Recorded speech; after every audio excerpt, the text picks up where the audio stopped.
জয় শিবশম্ভু। আজ আমি বলবো চতুর্দশী। এই ভূত চতুর্দশীতে কি খেলে কি ভালো ফল লাভ হয়। এই ভূত চতুর্দশী হয়ে থাকে কালী পুজোর আগের দিন, অর্থাৎ অমাবস্যা লাগার ঠিক আগের দিন হচ্ছে ভূত চতুর্দশী। তো এই চতুর্দশীতে কি খেলে কি ভালো ফল লাভ হয়। তো আমরা অনেকেই জানি এই চতুর্দশীতে 14 শাক বা 14 শাগা এই জিনিসটা কিন্তু সচরাচর অনেক মানুষই খেয়ে থাকে। তো এই 14 শাগা খেলে কি হয় বা শরীরের কি হতে পারে, বাড়ির কি হতে পারে, পরিবারের কি হতে পারে, এই সব জিনিস নিয়ে আজ আমরা একটু কথা বলবো।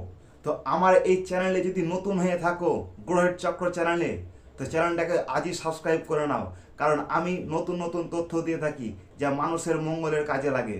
তো এই ভূত চতুর্দশীতে 14 শাগা খেলে কি কি হতে পারে আমি কিন্তু সংক্ষেপে বলবো, অত ঘুরিয়ে পেঁচিয়ে কথা আমি বলি না। যেটা বলবো পয়েন্টে বলবো, একদম সঠিক কাজ বলবো। 14 শাগা মানে হচ্ছে 14 রকম শাক। তাতে তুমি যে কোনো শাকই নিতে পারো।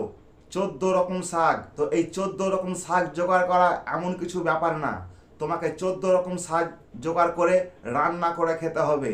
এই 14 রকম শাক যদি তুমি ভূত চতুর্দশীর দিন যদি বাড়িতে রান্না করে খেতে পারো, তো বাড়ি থেকে নেগেটিভ এনার্জি সব দূর হয়ে যাবে, আর পজিটিভ এনার্জি তোমার মধ্যে প্রবেশ করবে। বাড়ি ঘরের মঙ্গল হবে, সংসারে উন্নতি হবে। তো বাড়ি ঘরের সংসারের কল্যাণ হবে। তো অনেকেই ভাবছো এই 14 শাক খেলে কি এমন সংসারে বা নিজের শরীরের উন্নতি হবে। এটা কিন্তু ঠিক ভাবছো, কিন্তু বাজারে যে সব শাক বিক্রি হয় সেই সব শাক তুমি যত কম পারবে তত নেবে। কারণ মাঠে ঘাটে ঝাল জঙ্গলে যেই সব শাক হয়, যেই সব শাক বাজারে বিক্রি হয় না, সেই সব শাক তোমাকে সংগ্রহ করতে হবে।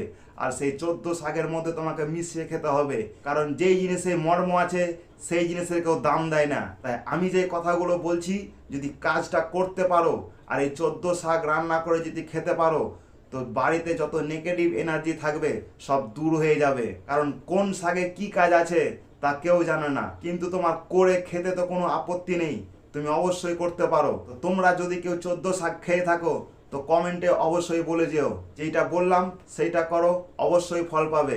জয় শিবশম্ভু।